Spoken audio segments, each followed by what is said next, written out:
Good morning ভাইডি বন্ডিরা, welcome back বাগানহাটের বাঘিনী blogs. তোমরা সকল কিরাম আছো ভাইডি বন্ডিরা? আশা করি সকলে ভালো আছো। সবাইরে জানাচ্ছি শুভ নববর্ষ, বাংলা শুভ নববর্ষের শুভেচ্ছা। বড়দের প্রণাম জানাই এবং ছোটরা তোমরা যারা ভাইডি বন্ডিরা আছো সবাইরে আমার নববর্ষের শুভেচ্ছা থাকলো। সেই আমি সকাল 5:20 বাকি, সেই সময় ঘুম থেকে উঠেছি। ঘুম থেকে উঠে এই যে দেখো বাড়ির দিক একদম বাইরে অন্ধকার রয়েছে। ওই সময় আগে কয়টা ডাল ভিজিয়ে নিচ্ছি, ডালের পাকোড়া করব, আর ইলিশ মাছ ভাজা করব, পান্তা ইলিশ, ডালের পাকোড়া, আর হচ্ছে আলু ভর্তাটার থেকে পান্তা ভাত দিয়ে আলু ঝুরঝুরে করা ভাজা ভাজা করা, যে মচমচে করা যে ভাজা আলু ভাজাটা, ওইটা আবার সকল বেশি পছন্দ করে। ওই জন্যে আলুর ভর্তা করব না, আলুর ভাজাটা করব। এইগুলো আমি মাছটা ভিজিয়ে রাখতেছি, ডালটা ভিজিয়ে রাখতেছি। ভিজিয়ে রেখে এইবার আমি এই যে দেখতেছো তোমরা যে এই ডালডারে ব্লেন্ড করে নেব। ব্লেন্ডারে ওই যে আগে মরিচ বাটা করেছি, মানে মরিচ ব্লেন্ড করেছি, ওই জন্যই মরিচ লাগানো রয়েছে। তোমরা আবার ভাবে না যে এটা কী লাগানো রয়েছে, ওটা হলো মরিচ। কারণ ঝাল তো আমার পাকোড়াও লাগবে, সমস্যা নেই, ওই যে ঝাল লাগবে, এই জন্যই তার মধ্যে করে নিচ্ছি।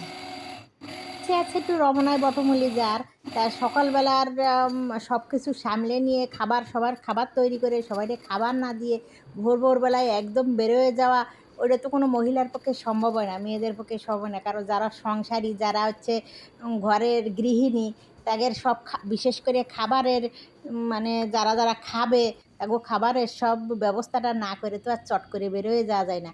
ওই জন্যই খাবারের ব্যবস্থাটা করে খাওয়া দাওয়া শেষ করে তারপর বেরোবো। অবশ্য ততক্ষণে শোভাযাত্রা, তারপরে যত সাংস্কৃতিক অনুষ্ঠান সব কিছু ভোর সেই সূর্যোদয়ের আগেই আরম্ভ হয়, সূর্য উঠতে উঠতে শেষ হয়ে যায়। মানে সূর্যোদয় হওয়ার 2-1.5 ঘন্টার মধ্যে শেষ হয়ে যায় সেই ব্রহ্ম মুহূর্তে আর কি আরম্ভ হয়, সূর্যোদয়ের আগে শুরু হয় অনুষ্ঠানগুলো। তা সেই অনুষ্ঠানগুলো পাবো না, তবে তোমাকে ওই রমনার কী রকমের লোকজন বা আনুষ্ঠানিক যে সব আরও সারাদিনব্যাপী যেসব জিনিসগুলো হয় সেগুলো কিছু কিছু দেখা যাবে, মেলাটা দেখা যাবে, এইগুলোর উদ্দেশ্যে বেরিয়ে পড়ব। এই যে সকলে বেরিয়ে পড়েছি, সব সুবর্ণা আর আমি, আর সামনে ছেলে বসা আছে, মনির ভাইয়ের পাশে আছে ছোটো ছেলে বসা আছে। আমরা এই 4জনে মিলে রমনার উদ্দেশ্যে রওনা দিয়ে দিছি খাওয়া দাওয়া শেষ করে। আগে বেরোতে 10টা বেজে গিয়েছে, কিন্তু তারপরেও দেখতেছি 10টা বাজলেও সমস্যা নেই। আজকে হচ্ছে সরকারি ছুটি আছে, তা বেশি একটা রাস্তায় গ্যাঞ্জাম বা যানজট কোনো কিছু চোখে পড়তেছে না, বেশ ভালোই ফাঁকা রাস্তা। কারণ ঢাকা শহরে তো রাস্তায় বেরোলে সব থেকে বড় সমস্যা হচ্ছে একটু একটু করে এগোনো লাগবে, একটু এগোয়ে দাঁড়ায় থাকতে হয়, 2 পা এগোয়ে দাঁড়ায় থাকতে হয়, 1 পা এগোয়ে দাঁড়ায় থাকতে হয়, চাকা ঘোরে তো ঘোরে না, এভাবে গাড়ি চালাতে হয়। কিন্তু ছুটির দিন দেখা যায় যে বেশ এরকম রাস্তা ফাঁকা থাকে। আর যারা অফিস আদালত করে প্রত্যেক দিন, তারা তো ছুটি পেলেই ভাবে যে একটু জিরিয়ে নিই, একটু রেস্ট করে নিই, শরীর মানে আর কি রেস্ট চায় তাকে শরীর। তা কতক দূর আসতে এই জায়গায় এসে দেখতেছি যে ব্যারিকেড দেয়া, এ জায়গার থেকে আর গাড়ি ভিতরে যাবে না, চারিদিক দিয়ে এই যে ব্যারিকেড দিয়ে আটকায় দিছে। সব গাড়িগুড়ি এ জায়গাতে ঘুরে চলে যেতে হচ্ছে, লোক নামায় দিয়ে আর না হলে পরে ওই জায়গাতে ফিরে যেতে হবে বাসায়। তোমরা যদি হাইটে যেতে পারে যাও, নাহলে ফিরে যাও। এরকম চারিদিক দিয়ে রমনায় ঢোকার যতটা গেট আছে, সেই গেট থেকে অন্তত মাইলখানেক রাস্তা, প্রত্যেক গেটের সামনে থেকে 1 মাইলের মতন রাস্তা তোমাকে হাইটে তারপরে যেতে হবে, তারপর ঢোকা লাগবে। এরকম করে সব চারিপাশ থেকেই সব রাস্তা আটকানো। তো হাঁটে যাচ্ছি, কি আর করা যাবে, নেমে সেই জায়গার থেকে। এই জায়গাটা হচ্ছে যে জায়গায় আমরা নামেছি, কাকরাইলির মনসুর আলী রোডের এক মোড়ে আর কি। কাকরাইলির একটা মোড়ে, ওই যে রোডটা মনসুর আলী রোড কয়, সেই রোড, ক্যাপ্টেন মনসুর আলী রোডেতে আমরা এগিয়ে যাচ্ছি। আমি হাঁটতে থাকি হাঁটতে যে সময় দেখো যে না আপু আর সম্ভব না, আর বেশি একটা হাঁটতে পারবো না, তো ততটুকু আর ঘুরে আমি আর বেশি দূর যাব না। কারণ রমনা পার্ক তো বিরাট এলাকা জুড়ে নিয়ে, অনেকখানিক জায়গা জুড়ে নিয়ে, অতখানিক জায়গা আমার পক্ষে সম্ভব হবে না হাঁটে সব ঘুরে দেখার।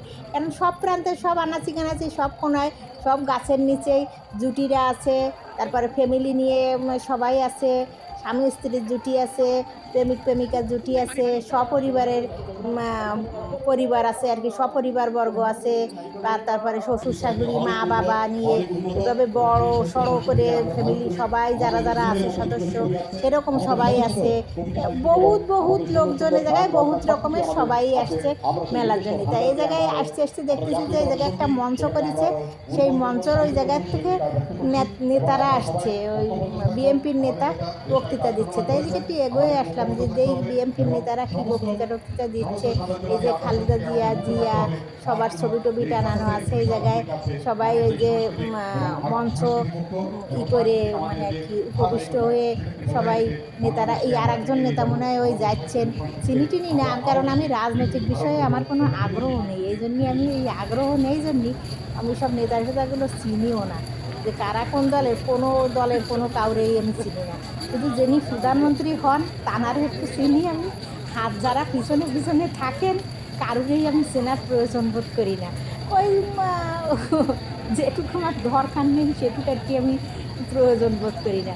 যাই হোক, ওই জায়গা থেকে দেখে দেখে আবার এই পাশের দিক চলে আসি, এই পাশের দিক চলে এসে দেখতেছি লোকারণ্য হয়ে গেছে দিঘির পাড়ে।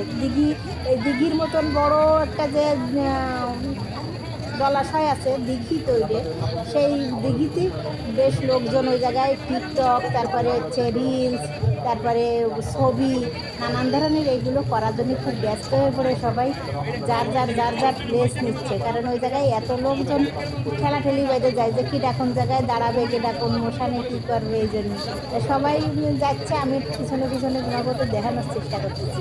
এখানে আবার নানান ধরনের ফুলের দোকানও আছে, যে জায়গায় যাবার সেই জায়গায় কাঁচা ফুলের মালা আছে, হাতে পরো, গলায় পরো, মাথায় পরো, খোপায় পরো, যে জায়গায় পরো না কেন একদম কাঁচা সুঘ্রাণ সুন্দর ফুল এই জায়গায় পাওয়া যাচ্ছে। সব ধরনের ফুল, যে রকমের ফুল পছন্দ করো, গোলাপ, রজনীগন্ধা, তারপরে চন্দ্রমল্লিকা, সব রকমের আছে এই জায়গায়।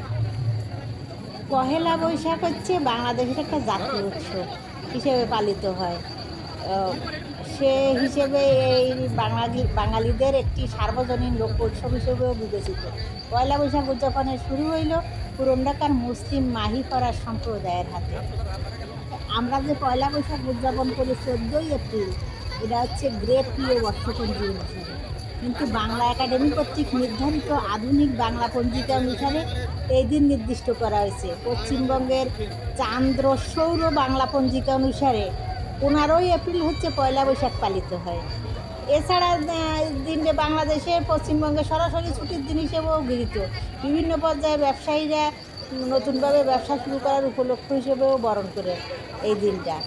কিন্তু হচ্ছে আজ যে আমরা লোকনাথ পঞ্জিকা হিসেবে মানে চাঁদ সূর্যের গণনা হিসেবে যে পয়লা বৈশাখটা, ওইটা হয় আবার 15ই এপ্রিল পরের দিনকে।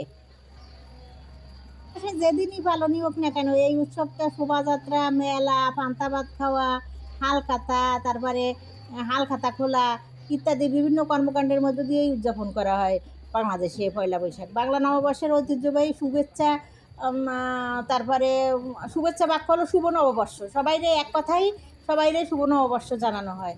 শুভ নববর্ষের সময় বাংলাদেশে মঙ্গল শোভাযাত্রার আয়োজন করা হয়। তারপরে 1900 না 2016 সালে ইউনেস্কো ঢাকা বিশ্ববিদ্যালয় কর্তৃক আয়োজিত এই উৎসবের শোভাযাত্রাকে মানবতার অমূল্য সাংস্কৃতিক ঐতিহ্য হিসেবে ঘোষণা করে। বাংলা দিনপঞ্জির সাথে হিজরি এবং খ্রিস্টীয় সনের মৌলিক পার্থক্যর মধ্যে হিজরি সাল চাঁদের হিসেবে এবং খ্রিস্টীয় আন্তর্জাতিক মানদণ্ড অনুযায়ী নির্ধারিত হয়। এই কারণে হিজরি সালের নতুন তারিখ শুরু হয় সন্ধ্যায় আকাশের নতুন চাঁদ দৃশ্যমান হওয়ার পর, আর খ্রিস্টীয় সাল নতুন দিন শুরু হয় হলো রাত 12টার পরে আর কি। এটা হচ্ছে ইউটিসি অনুযায়ী আর কি। পহেলা বৈশাখ রাত 12টা থেকে শুরু না হয়ে সূর্যোদয় থেকে শুরু, এই নিয়ে হচ্ছে নানান রকমের নানানজনের নানান মত রয়েছে। ঐতিহ্যগতভাবে সূর্যোদয় থেকে বাংলা দিন গণনা রীতি থাকলেও 1402 বঙ্গাব্দের পয়লা বৈশাখ থেকে বাংলা একাডেমির এই নিয়ম বাতিল করে আন্তর্জাতিক রীতির সাথে সামঞ্জস্য রাখতে রাত 12টার দিন গণনা শুরু করার নিয়ম চালু করে। বাংলাদেশের খ্যাতনামা সাংস্কৃতিক সংগঠন ছায়ানট 1967 সাল থেকে রমনার বটমূলে এই ঐতিহাসিক বৈশাখী অনুষ্ঠানের আয়োজন করে আসতেছে ছায়ানট।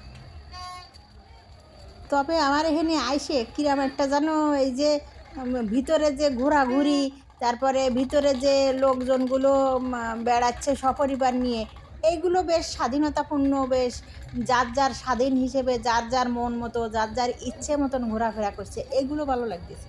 কিন্তু মূল অনুষ্ঠান যেগুলো, যেমন ওই শোভাযাত্রা, তারপরে হচ্ছে মিছিল, তারপরে ওই পাশে যে দেখলাম যে নেতারা বক্তৃতা দিচ্ছে, নেতারা ওই যে যে আলোচনাগুলো করছে, এই জায়গায় এসে একটা নতুন ধরনের ফল দেখতেছি ভাই বন্ধুরা।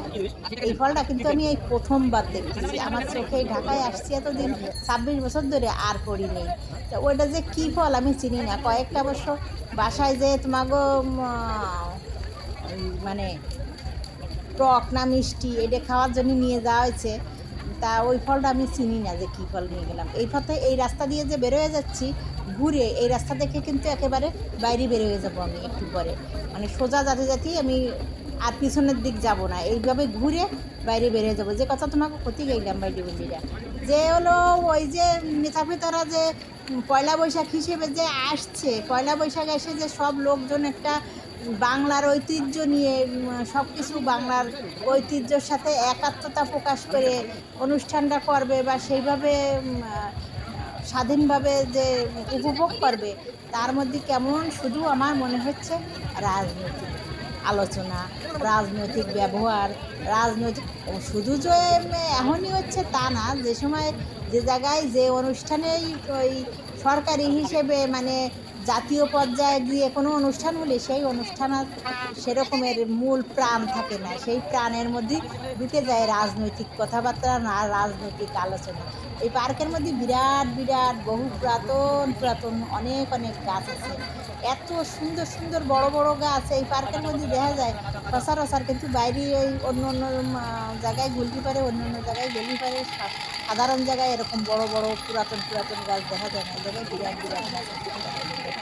দেখে আমার খুব ভালো লাগে, বেশ ঠান্ডা ঠান্ডা এই জায়গায় বসতে পারে, বেশ মনটা শরীরটা বেশ ঠান্ডা হয়ে যায় গাছের নিচে, আর একটা অন্যরকম প্রাকৃতিক সান্নিধ্যে আছি এরকম মনে হয়।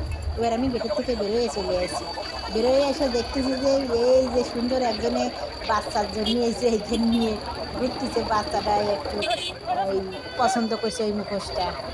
অবশ্য তোমাকে আমি মিথ্যে পাবো না, আমারও ছোটোবেলার মতন এই যে এইসব বেলুন বেলুন মুখোশ পুতুল নানান ধরনের যে সরঞ্জামাদি, এই আমার সংসারের জিনিস হচ্ছে যে সংসার করতেছি এখন বয়স 3 ভাগের 2 ভাগ চলে গেছে, আর 1 ভাগ আছে। এই 1 ভাগ এখানে উপরওয়ালার নাম নিতে নিতে চলে যাবে, তাতে কি আমার এখনও মনে হয় ছোটো মানুষের জিনিসপত্রগুলো ভালো লাগে। এই যে দেখো এই যে কারা যে মিছিল নিয়ে যাচ্ছে, এই যে নাঙ্গল গাড়ে করে নিয়ে এগো, আমি ঠিক বুঝতে পারছি না রাজনৈতিক দল, এটা বুঝতে পারতেছি কোন দল যেন একটা, যাই হোক আমি ঠিক জানি না, কারণ আমি হলো রাজনৈতিক অঙ্গন থেকে একদম বাইরে, এই জন্য আমি এগুলো ঠিক বুঝি না। যাই হোক এই কারা যেন যাচ্ছে শোভাযাত্রা, তারা মিছিল নিয়ে যাচ্ছে সামনে আর কি, আস্তে আস্তে চোখে পড়লো না যে। তারপর আস্তে আস্তে এগোয়ে যাচ্ছি, চিন্তাভাবনা করতেছি যে সামনের যে রাস্তা এটুকি তো আর রিক্সা টিক্সা যাবে না, আর ওই পাশ থেকে হলো শাহবাগ ঘুরে আমার চলে যেতে হবে হচ্ছে শিল্পকলা তো না, চারুকলা। চারুকলায় যাওয়ার জন্য আমার শাহবাগের মোড় ঘুরে যেতে হবে। তা শাহবাগের মোড় ঘুরে যেতে গেলে পরে আমার হচ্ছে হাঁটে হাঁটেই যেতে হবে, কোনো যানবাহন এই জায়গার থেকে ওই ভিতরে ঢুকতে দেবে না, ব্যারিকেড দেওয়া। এই জন্য গুটি গুটি গুটি গুটি পায়ে এগোয়ে যাচ্ছি চারুকলায় যাওয়ার জন্য। রমনা পার্কের পর্ব এই জায়গায় শেষ করতেছি বাইরে বন্দিরা, এইবার চারুকলার যাওয়ার জন্য রওনা দিছি। তা চারুকলার পর্ব এই জায়গায় তোমাকে একসাথে দেখাতে পারবো না, কারণ অনেক বড় হয়ে যাচ্ছে ভিডিওটা, ওই জন্যই দ্বিতীয় পর্বে তোমাকেও আমি চারুকলার পর্বটা দেখাবো। আজকে এই পর্যন্ত, তোমরা সকলে ভালো থাকো, সুস্থ থাকো, সকল ভালো রাখো। আর যদি দিদির ব্লগটা ভালো লাগে তাহলে লাইক শেয়ার কমেন্ট সাবস্ক্রাইব করে দিও। আবার তোমাদের সাথে দেখা হবে আমার পরবর্তী ব্লগে।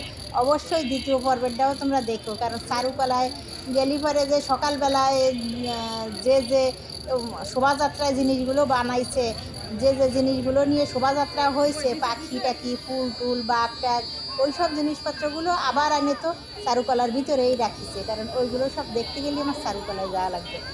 ভোরবেলা উঠে আসলি পরে তাহলে আমি ওই শোভাযাত্রা সব ভালোভাবে দেখতে পেতাম, কিন্তু আমি তো আর ভোরে আসিনি, এই জন্যই আমার চারুকলা যেয়ে ওইগুলো দেখা রাখবে কী কী হয়েছে না হয়েছে।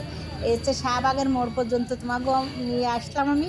এই শাহবাগের মোড়ের থেকে ফুলের দোকানে যে তোমরা আশেপাশে দেখতেছো যে ফুলের দোকানে ফুল আর ফুল ফুল আর ফুল, এই মোড় থেকে ঘুরে তারপরে আমি যাব হচ্ছে চারুকলায়। তা চারুকলা পর্যন্ত মানে আর কি রমনা বটমূলিতে চারুকলা পর্যন্ত একেবারে অল্প দূর না।